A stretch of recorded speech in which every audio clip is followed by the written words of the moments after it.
नमस्कार दोस्तों, DD red के एक और एक्शन वीडियो में आप सभी का स्वागत है। मैं हूं आलोक। तो आज जो वीडियो लेकर आया हूं वीडियो है रियल एंटरटेनमेंट टीवी का और इसका टाइटल है Modi's grand welcome in Russia for BRICS, Pakistani girls reaction. अच्छा जी, तो बिल्कुल सही बात है। तस्वीरें मैं आपको दिखा देता हूं।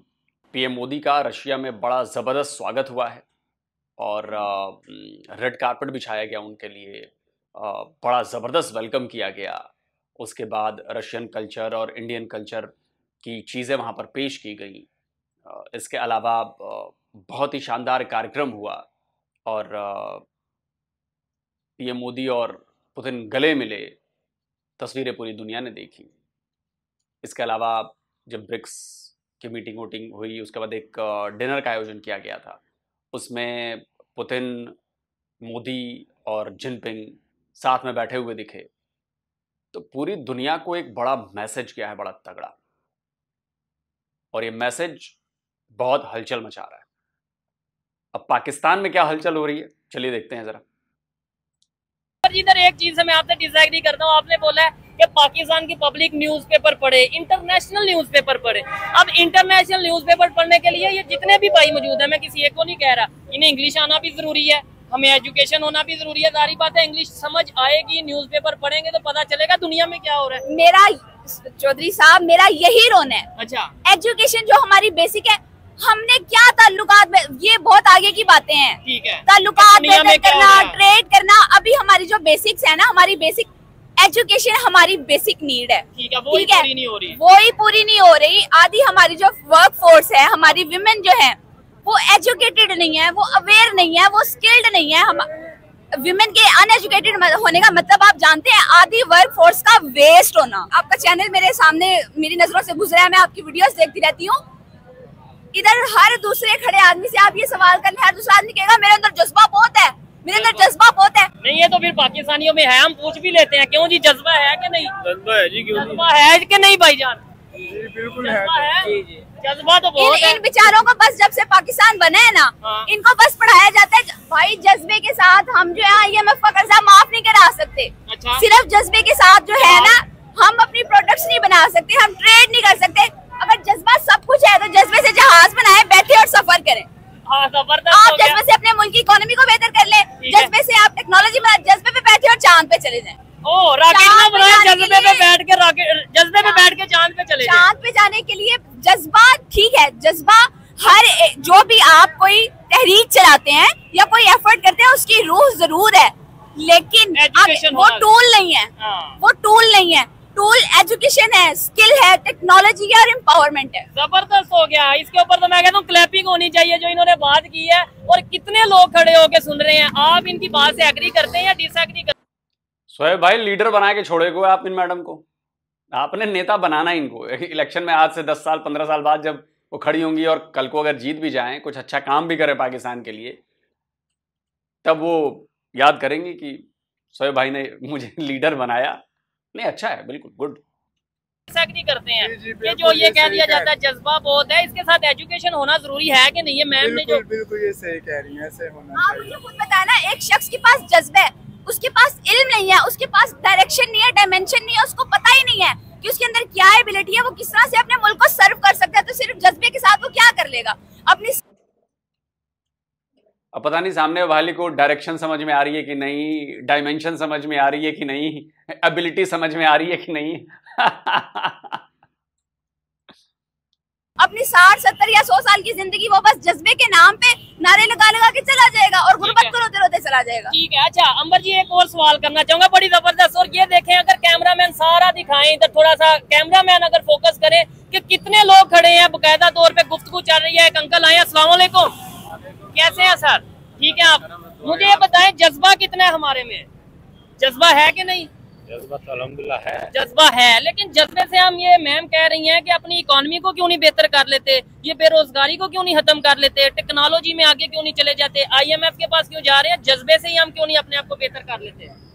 क्या कहना चाहेंगे इसके? जो जज्बे से बेहतर करने के पोजीशन में है, उनके अंदर जज्बा नहीं है। अच्छा, उनके अंदर जिनके अंदर जज्बा है वो बेचारे नीचे लो लेवल पे हैं, उनके जज्बे को खत्म कराई जा रहे हैं। अच्छा, मेरी आपसे छोटी सी रिक्वेस्ट है अंकल, कि आपके अंदर आप ये कह रहे हैं ना, आपके और मेरे अंदर जज्बा है, हम कुछ नहीं कर सकते, हम चेंज नहीं ला सकते, लेकिन हम एजुकेशन तो सीख कर सकते हैं।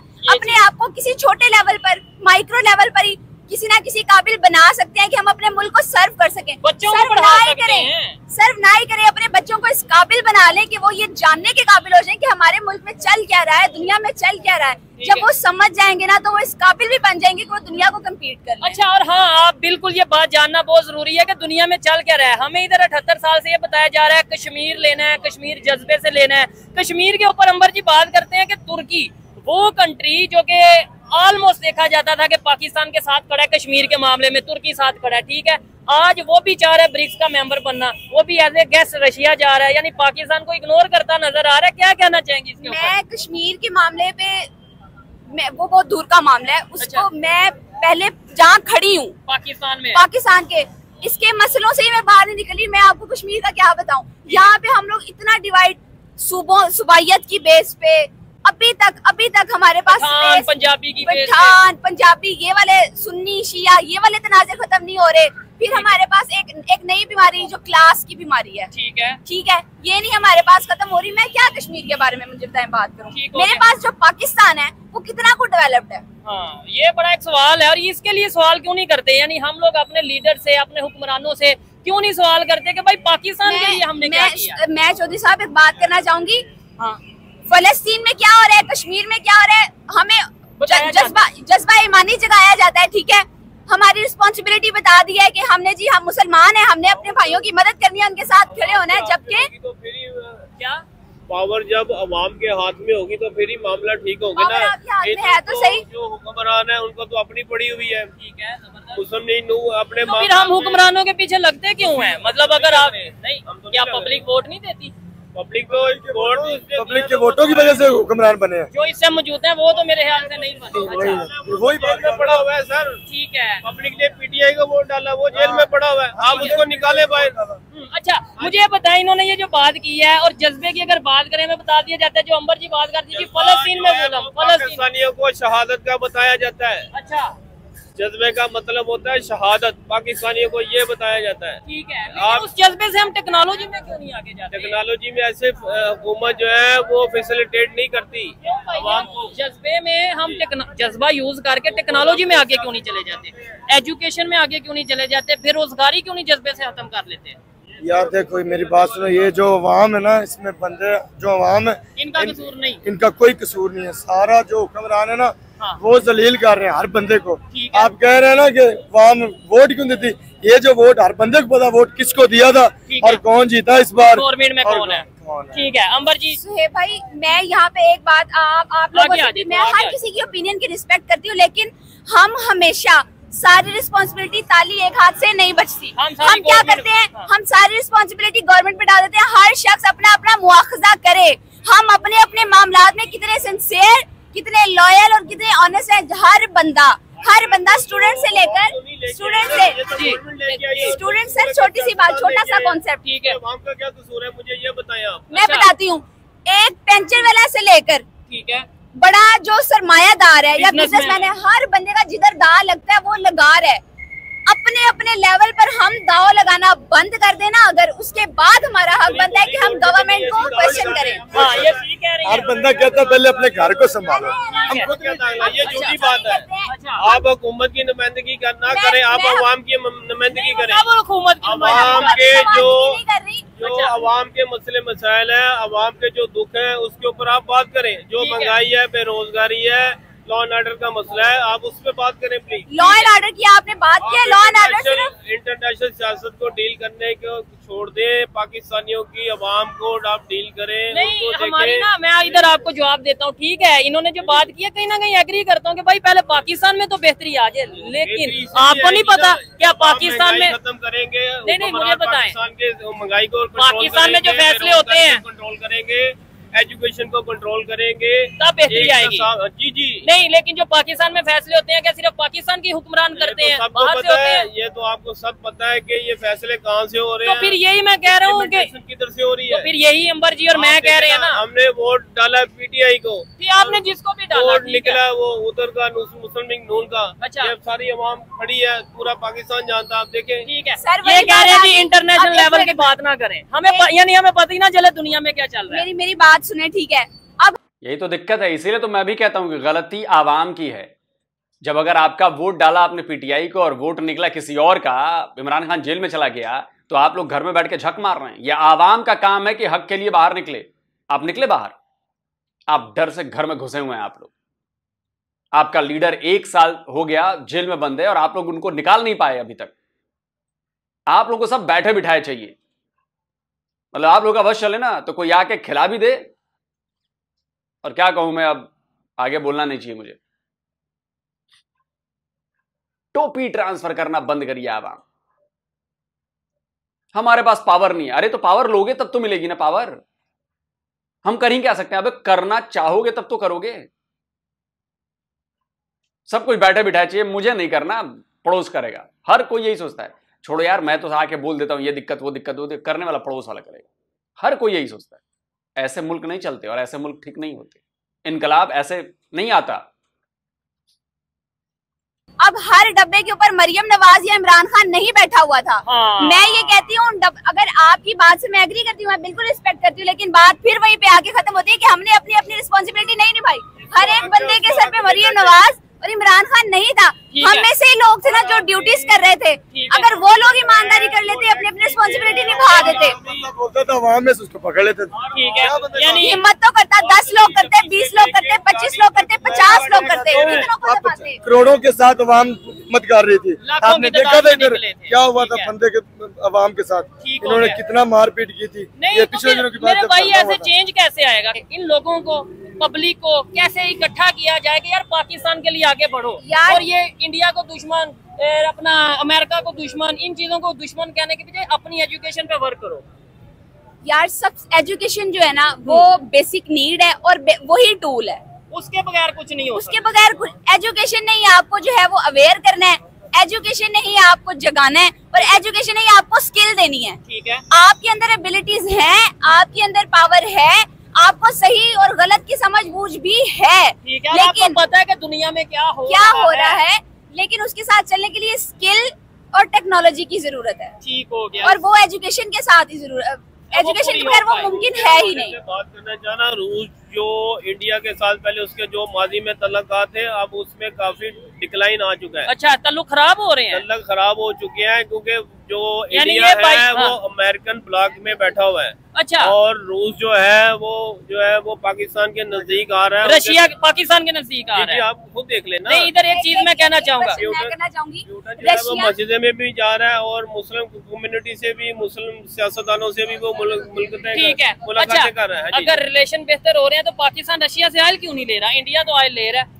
सर देखें, अब हम IMF के स्कंजे में जकड़े हुए हैं। तो आप कह रहे हैं रशिया के साथ रिलेशन सर बेहतर हो रहे हैं। ऐसा ऐसा ही होंगे ना, एकदम से तो नहीं हो सकते ना। आप क्या इसके ऊपर कहना चाहिए? आप कोई सवाल करने लगे? मैं ये सवाल करने लगी थी कि अगर आप मीडिया को उठा के देख लें, वो चीखे मारे हैं। क्या कह रहे हैं? वो कह रहे हैं ये रूस और पाकिस्तान के जो तल्लुकात बने हैं और एक मंसूबे के अंदर रूस ने खुद पाकिस्तान को शामिल किया है। अच्छा, नहीं, इसमें एक चीज मैं जरूर ये मेरा कहना छोटा सा चाहूँ। क्वेश्चन है जी, जी। कि अगर इंडिया चीख रहा है पाकिस्तान और रशिया के रिलेशंस को लेकर, तो मुझे ये बताएं कि ब्रिक्स की मीटिंग में इंडिया पहुंचा हुआ है। पाकिस्तान तो मैम पाकिस्तान मेंबर छोड़े ऑब्जर्वेशन में नहीं है। हम अमेरिका का फोन आया था तो फिर ऐसे ही होना था। तो फिर इसका मतलब गलती हमारी है, ना रशिया की गलती है, ना इंडिया की और ना ही अमेरिका की। लेट्स सपोज मैं आपको कहता हूँ कि आप अपने घर का नुकसान कर दो, मेरे कहने पे आप करेंगे? नहीं जी, कोई भी नहीं करेगा। नहीं करेंगे तो फिर हम ये क्यों कह देते हैं अमेरिका ने ये किया, हम इनकार कर दें? हम उनके स्कंजे में फंसे हुए हैं गंजे ना। में, क्योंकि हमने डॉलर लिए हुए हैं। डॉलर लिए और लेने भी तो हैं। नहीं, आइंदा नहीं लेंगे। अब लेंगे, ये तो कहने की बात है ना। अच्छा। जो भी पाकिस्तान की गवर्नमेंट बनती है वो यही कहती थी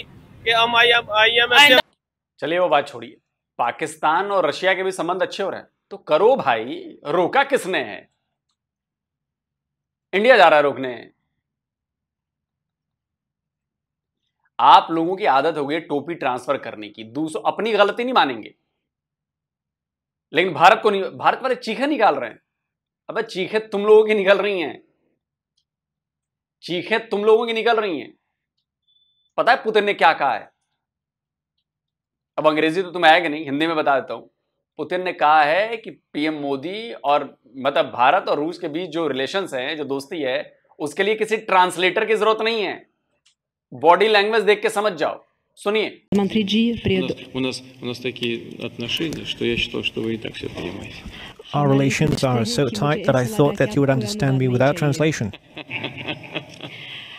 माननीय प्रधानमंत्री जी, प्रिय दोस्तों, कजान में आपका स्वागत है। इस बार ये बताओ कि पाकिस्तान के लिए ऐसा कोई बयान रशिया ने दिया है, या पाकिस्तानी लीडर के लिए कोई ऐसा बयान रशिया ने दिया है? बड़े अच्छे रिलेशन हो रहे हैं जी पाकिस्तान और रशिया के। अरे हो जाए भाई, हमें क्या प्रॉब्लम है? हमारी तो चाइना से भी लड़ाई थी, अब रिलेशन अच्छे हो रहे हैं ना चाइना से, है कि नहीं? कर्जा नहीं लेंगे। इमरान खान ने क्या कहा था? ठीक है, मैं मर जाऊंगा, मैं कर्जा IMF के पास नहीं जाऊंगा। आप खुद देख लेना। ठीक है, लेकिन जाना पड़ा। हिस्ट्री है सब सियासतदानों की, वो कहते हैं हम नहीं जाएंगे IMF में, जब हुकूमत संभालते हैं फिर IMF के दरवाजे पे चले जाते हैं। ठीक है, और वही कशकोल लेके हमें जाना पड़ता है। IMF के स्कंजे से नहीं निकलेंगे, कौम की तकदीर नहीं बदल सकती। ठीक हो गया, हालात नहीं बदल सकते। अच्छा, ये इधर अंबर जी ने बड़ी जबरदस्त बात की है कि अगर रशिया के साथ पाकिस्तान के रिलेशन बेहतर हो रहे हैं और इंडिया के खराब हो रहे हैं, तो फिर क्या वजह है कि पाकिस्तान को ऑब्जर्वेटरी मेंबर भी नहीं बनाया गया, इवन गेस्ट के तौर पे नहीं बुलाया गया? तुर्की को बुला लिया गया, पाकिस्तान नहीं गया। एक सवालिया निशान है पाकिस्तान के लिए। और सेकेंडली, मैं तो ओपनली कहता हूँ, मेरा ये दिल करता है पाकिस्तानी के रशिया के साथ पाकिस्तान के रिलेशन बेहतर हो, चाइना के साथ रिलेशन बेहतर हो, अमेरिका के साथ बेहतर हो, अफगानिस्तान, ईरान, इंडिया। तो फिर पाकिस्तानी जो बड़े प्राउडली कहते हैं कि सोवियत संघ को, रूस को हमने तोड़ा, वो किस मुंह से कहेंगे? अब पिछवाड़ा दिखाकर कहेंगे, पिछवाड़ा दिखाकर कहेंगे अपना तोहफा कबूल करो, अब हम मानते हैं कि नहीं नहीं हमने रशिया को नहीं तोड़ा। बड़े आप लोग प्राउडली छाती फुलाकर कहते हैं ना, अरे हमने तो रशिया को तोड़ दिया, हमने तो ये कर दिया, वो कर दिया, और कश्मीर का आधा इंच ले नहीं पाए। अपनी बातों में फंस जाते हैं। रशिया जैसे बड़े एम्पायर को पाकिस्तानियों ने तोड़ा, लेकिन कश्मीर का आधा इंच नहीं ले पाए। यहां पर जज्बा कलमा सब घुस गया।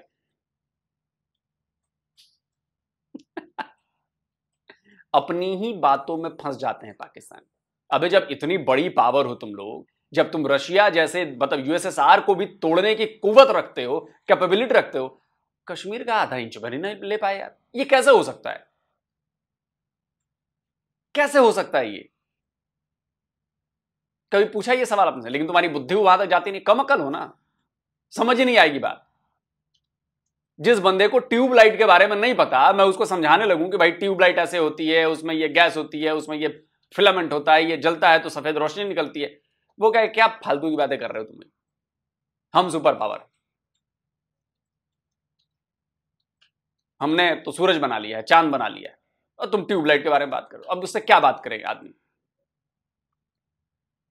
भाई जेन्युइन सवाल है मेरा कि अगर पाकिस्तानी ये समझते हैं कि उन्होंने सोवियत संघ को तोड़ा, टुकड़े टुकड़े कर दिए, इतनी बड़ी ताकत को, तो फिर कश्मीर का आधा इंच क्यों नहीं ले पाए? क्यों 78 साल से ये चीखे पड़े कश्मीर बनेगा पाकिस्तान, कश्मीर बनेगा पाकिस्तान? घंटे का पाकिस्तान। इंडिया हर कंट्री के साथ पाकिस्तान के रिलेशन बेहतर हो, क्योंकि उससे फायदा पाकिस्तान को होगा, ट्रेड होगी। अगर हम ये कहेंगे ना वो दुश्मन है, ये दोस्त है, वो दोस्त है, ये दुश्मन है, तो इससे नुकसान। सुहेब भाई बात सुनिए, बात पता है क्या है? बात ये है कि दोस्ती और दुश्मनी इंटरनेशनल लेवल पर नहीं होती, इख्तलाफ होता है। हाँ, इख्तलाफ होता है। एक चीज, दो चीजें हैं, एक इख्तलाफ और एक मफाद। जो समझदार कौमें है ना, वो अपने मफाद का सौदा कभी नहीं करती। अपने कंट्री के लिए वो जो उन्हें फैसला करना अपने मफाद, वो इख्तलाफात को सॉल्व अगर ना भी कर पाए तो उनके रहते हुए भी वो मफाद को गेन करना, वो अपने बेनिफिट को गेन करना नहीं छोड़ते, वो नए से नया रास्ता ढूंढते हैं। जैसे देखा जाए, ये बहुत बड़ी एग्जांपल है कि चाइना, रशिया और इंडिया, ये तीनों कंट्रीज मिल के मून पे जाके अब न्यूक्लियर पावर प्लांट लगाने जा रहे हैं।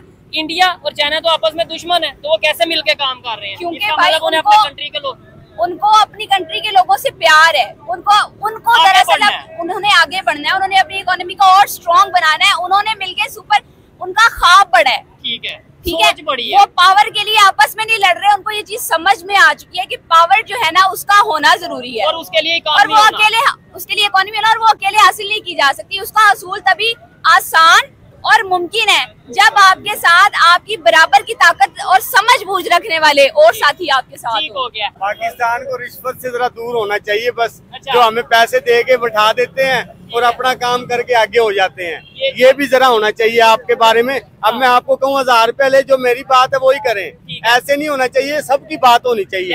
हाँ जी, पैसे लेके बैठ जाते हैं, मीडिया भी बैठ जाती है, बड़ी बड़ी मीडिया बिक जाती है। सबका अगर चट्टा खोले ना, वो सबका खोले तो सारे कटहरे में आ सकते हैं, सारे जेलों में आ सकते हैं। हाँ जी, बहुत जबरदस्त। हाँ जी, पैसे लेके जहालत, ठीक है, करप्शन, ये एक नंबर है मुल्क हमारा। दुश्मन और ये मर्ज है। हाँ जी, ये मर्ज है। पाकिस्तान जब से आजाद हुआ है यही मर्ज है जिसने हमें खाया हुआ है, हमें आगे बढ़ने नहीं। पाकिस्तान आजाद हुआ है अंबर जी, अगर आप ये साबित कर देंगी ना पाकिस्तान आजाद हुआ है, आप जो कहेंगे वो मैं मान लूंगा। अगर आपने ये साबित कर दिया, देखिए सच बोलना सीखिए। आप सोशल एक्टिविस्ट बनना चाहती हैं, अच्छी बातें कर रही हैं, आपके जो व्यूज में देख रहा हूं अच्छे व्यूज हैं, विचार अच्छे हैं, आप कुछ अच्छा पाकिस्तान के लिए करना चाहती हैं, तो सबसे पहले सच बोलना सीखिए। पाकिस्तान आजाद नहीं हुआ। 15 अगस्त 1947 से पहले मुझे बताइए पाकिस्तान नाम का देश कहां था, वो किसका गुलाम था, किस दस्तावेज में उसका मेंशन है, आप ये हमें बता दीजिए। सो स्टॉप सेइंग दैट कि पाकिस्तान इंडिपेंडेंट हुआ। जी नहीं, पाकिस्तान क्रिएट किया गया, पाकिस्तान बना, न कि आजाद हुआ। अगर आप तक मेरी आवाज पहुंचे तो शायद आप मेरी बात समझ जाएं, नहीं समझ पाएंगी तो मुझसे सवाल करिएगा, मैं आपको और डिटेल में समझाऊंगा, सबूत देकर समझाऊंगा। आगे बढ़ने नहीं दिया। दुश्मन ना इंडिया, ना चाइना, ना रूस है, हमारा दुश्मन जहालत है, दुश्मन है, हकीकत हमारी मीडिया दुश्मन है। मैं आपको सच बता रहा हूँ, जियो वाले हैं, जो न्यूज वाले हैं, किसी का नाम नहीं मैं ले रहा, सब अपना काम। जियो वाले हैं, डॉन वाले हैं, मैं किसी का नाम नहीं ले रहा। That's the average Pakistani man. उनको पता भी नहीं होता कि क्या बोल रहे हैं, काम करते हैं।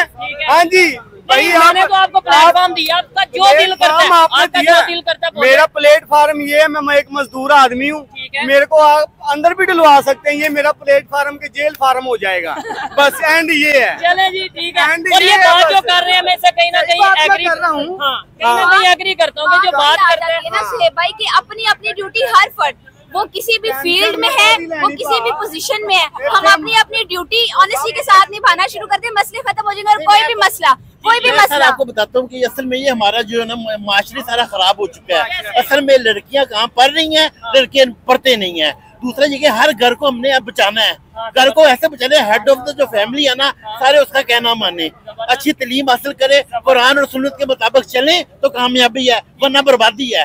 इस मोबाइल को छोड़ दे, ये शैतानी काम है, ये टेक्नोलॉजी को छोड़ दे, टेक्नोलॉजी छोड़ दे। खुद जेब में रखे हुए हैं। अरे पहले इसी वक्त अगर ये आपको साबित करना था, आप मोबाइल निकालते, रोड पर पटकते, पैर से उसको तोड़ते और बोले कि छोड़ो इसे। तुमने खुद मोबाइल रखा हुआ है और दूसरों को ज्ञान दे रहे हो कि मोबाइल छोड़ दो। अबे पहले खुद छोड़ के दिखाओ। और मुझे लगता है इनके बच्चे, इनकी बहू घर में बात मान नहीं रहेंगे, तब ये बेचारे बड़े परेशान है बुजुर्ग, कि बड़ों की बात माने, जो हेड ऑफ द फैमिली है उसकी बात माने। यहीं पे पाकिस्तानी एक्सपोज हो जाते हैं, खुद मोबाइल जेब में रखे हुए हैं और कह रहे हैं कि इसको छोड़ें। अबे आप छोड़ो फिर कहो, अभी पटक के साबित करते, मोबाइल में तोड़ता हूं, मैंने रखूंगा मोबाइल, अब से यूज नहीं करूंगा मैं। सारी मुसीबतों की जड़ यही है, इसीलिए तो दुनिया हंसती है पाकिस्तानियों पर। बंदे के पास इल्म होगा तो कुछ करेंगे ना। मेरी बात सुने, पहले क्यों मोबाइल रखा हुआ है, पहले इल्म हासिल करें, उसके बाद इसको यूज करें। क्या कहना चाहिए? किसी को इल्म ही नहीं है, उस मोबाइल को क्या करेगा? उसको जब फार्मूले नहीं पता एक्सेल के, वर्ल्ड के कैसे चलाना है। आपको पता है मोबाइल के थ्रू पाकिस्तान में बैठे जो नौजवान है लाखों रुपए कमा रहे हैं, करोड़ों रुपए परसेंटेज है, वो सिर्फ वो 10% भी नहीं, 5%। 90% लोग बेरोजगार हैं, क्योंकि उनके पास इल्म नहीं है, कोई हुनर नहीं है, उनके पास टेक्निकल नॉलेज नहीं है। अरे तो मोबाइल से इल्म लीजिए ना, मोबाइल से टेक्निकल नॉलेज लीजिए ना, मोबाइल पर पढ़िए ना। मोबाइल पर हर कोर्स फ्री में मिलेगा आपको, इलेक्ट्रिशियन बनना है, मोबाइल पर कोर्सेज फ्री हैं। आपको कंप्यूटर लैपटॉप रिपेयर करना चाहिए, आना चाहिए, उसके कोर्सेज फ्री में हैं यूट्यूब पर। आपको प्लम्बर बनना है, फ्री में है। आपको कारपेंटर बनना है, फ्री में कोर्सेज हैं। आपको सिलाई करने वाला मास्टर बनना है, फ्री में कोर्स है। आपको सॉफ्टवेयर डेवलप करना सीखना है, फ्री में कोर्सेज हैं। आपको एप्स बनानी है एंड्रॉयड की, iOS की, फ्री में कोर्सेज हैं। आप ये क्यों नहीं सीखते? खाली पॉर्न देखने में दिमाग जाता है, आप ये क्यों नहीं सीखते? यही तो दिक्कत है पाकिस्तानियों की। बड़े बड़े लेक्चर वहां पर फ्री आते हैं, साइंस के लेक्चर्स हैं, स्पेस के लेक्चर्स हैं, हिस्ट्री से लेके जिसके अंग्रेजी सीखना चाहते हैं यूट्यूब पर फ्री में कोर्सेज मौजूद हैं। अंग्रेजी सीखने के, वीडियो एडिटिंग सीखना चाहते हैं, फ्री में कोर्सेज मौजूद हैं अलग अलग सॉफ्टवेयर्स के। आपने कभी ट्राई किया? मोबाइल को दोष देने लगे। वो क्या है, बड़ा मशहूर शेर है कि क्या था कि चेहरे की गंदगी में वो उम्र भर में आईना साफ करता रहा, चेहरे की गंदगी नहीं देखी, कुछ इस टाइप का, मुझे याद नहीं आ रहा। मतलब उसका सारांश ये है कि भाई जिंदगी भर में आईना ही साफ करता रहा लेकिन अपने चेहरे पर लगी गंदगी को नहीं देखा मैंने। यही करते हैं आप लोग। हाँ, वो कहते सबको व्हाइट कॉलर जॉब किसी को नहीं मिलती, मेहनत करने पड़ती, हाथ गंदे करो, पाँव गंदे करो, मुंह भागेगी। मैं हर बच्चा मेरा अफसर बने, ये कभी नहीं हो सकता। मैंने खुद MA टेक्निकल एजुकेशन किया हुआ है, स्पेशलाइजेशन इंडस्ट्रियल मैनेजमेंट की, और BSc डबल मैथ स्टैट। और ये है कि मकसद कहते हैं हमारे मुल्क को एजुकेट करना चाहिए, इन लोगों को इल्म सीखना चाहिए, बच्चियों को पढ़ना चाहिए, लड़कियों को पढ़ना चाहिए, लड़कियों को इस्लामी तालीम देनी चाहिए। कुछ ने उस लड़कियों को बचाना है, उसको लड़कियों को तालीम नहीं देनी चाहिए, लड़कियों को तालीम नहीं, उनको घर में रहना चाहिए, लड़कियों को फिर घर बैठा करे। ये पाकिस्तान का पढ़ा लिखा आदमी कह रहा है कि लड़कियों को पढ़ना नहीं चाहिए, लड़कियों को घर में रहना चाहिए। इस बेशर्म आदमी को देख रहे हैं आप? ये बेशर्मी कहूंगा मैं, छी है आप पर। लड़की का काम है चार दीवारी में रहना, कुरान मजीद और बंदों को इनको काम करना चाहिए, इनको ट्रेन करें। इनको पाकिस्तान में 52% लड़की हैं, इनको 52% लड़कियां, चाहे 1000 हो जाए तो उसको घर पे रहे, तो बंदा कमाएगा, उसको लेकर रहेगा। अंकल जी क्या कहना चाहेंगे इसके ऊपर? बोलने लड़कियों के हवाले से बहुत ज्यादा हाइपर हुए हैं। एक तो अंकल आपकी अपनी ओपिनियन है, मैं उसकी रिस्पेक्ट करती हूँ, लेकिन डरे ना, लड़कियों को जो काम है ना, लड़कियों के लिए प्रोफेशन है, डॉक्टर बने बेहतरीन है, नर्स बने बेहतरीन है। बड़ी जबरदस्त बात। अगर वो पढ़ेंगे नहीं तो वो डॉक्टर बनेंगे कैसे? आपने तो कह दिया वो पढ़ेंगे, कोई डॉक्टर कैसे बनेंगे? वो डॉक्टर अच्छी है। नहीं, मुझे बताएं, अगर लड़कियां पढ़ेंगी नहीं, अंकल लड़कियों को इस्लामी तालीम देनी है, पढ़ने के लिए मना नहीं कर रहा, उनको इस्लामी इस्लामियत कराएं, MA इस्लामियत कराएं। नहीं, MA इस्लामियत करवाएं, जिसका वो पढ़े बिल्कुल। वो मेरी बात सुने, जिसका ये जो बात कर रहे हैं, कल को डिलीवरी होती है तो वो लेडीज डिलीवरी होगी, जो मतलब बच्चा होता है, ठीक है, प्रेग्नेंट होती है, तो लेडी डॉक्टर की जरूरत होती है ना, उसके लिए एजुकेशन। यार हर बंदा डॉक्टर नहीं बन सकता, अब 1000 बंदे करें, हर बंदा इतना कैपेबिलिटी नहीं होता। मेडिकल पढ़ाना जरूरी है, करीम होती है, बंदे जो डॉक्टर बनते हैं ना बहुत मेहनत से बनते हैं, 15-15 लफ्ज। ये अपने इल्म से जान लेते हैं कि पैदा होते ही जो है ना ये डॉक्टर बन जाएगा, इनको पता चल जाता है। अबे कम अकल आदमी,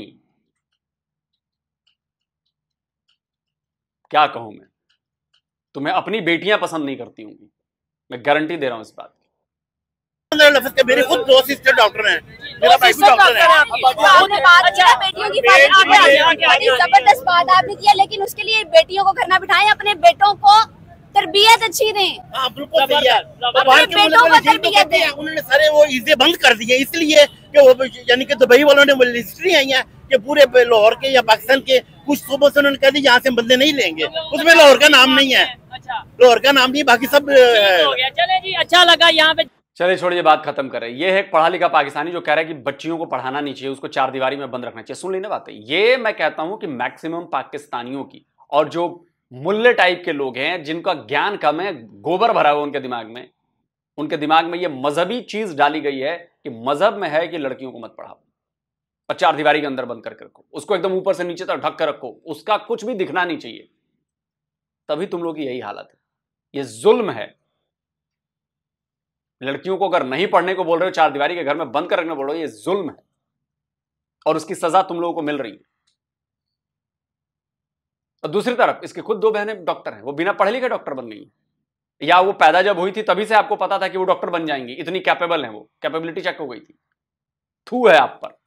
दोस्तों आप कहें, अब ज्यादा कुछ बोलूंगा नहीं, जल्दी मिलता हूं एक और नए वीडियो के साथ। नमस्कार, जय हिंद। तो अगर आप चाहते हैं मुझसे बात करना, मुझसे कोई सवाल पूछना, तो फैन कॉल पर आप मुझसे कनेक्ट हो सकते हैं। फैन कॉल में ये सुविधा है कि आप अपने हिसाब से वहां पर जाकर टाइम स्लॉट बुक कर सकते हैं कि आपको फलाने दिन मुझसे बात करनी है, फलाने टाइम पे मुझसे बात करनी है। लेकिन ये भी बता दूं कि ये पेड सर्विस है,